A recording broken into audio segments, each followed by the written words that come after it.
ಬದನೆಕಾಯಿ ಎಣ್ಣೆಗಾಯಿ ಬಿಸಿ ಬಿಸಿ ಆಗಿರುವಂತ ರೊಟ್ಟಿಗಳು, ಚಪಾತಿ, ಅನ್ನ ಜೊತೆ ಕೂಡ ತುಂಬಾನೇ ರುಚಿಯಾಗಿರುತ್ತೆ.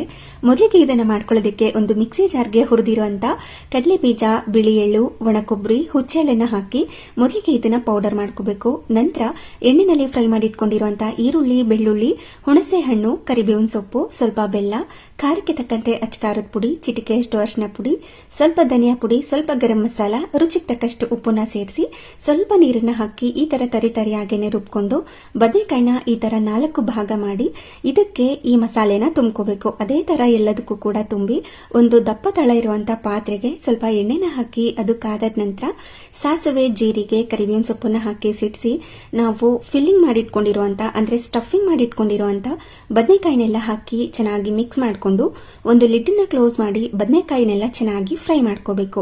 ಈ ತರ ಕಲರ್ ಚೇಂಜ್ ಆಗಿರುತ್ತೆ, ಹಾಗೆ ಸಾಫ್ಟ್ ಆಗಿ ಆಗಿರುತ್ತೆ.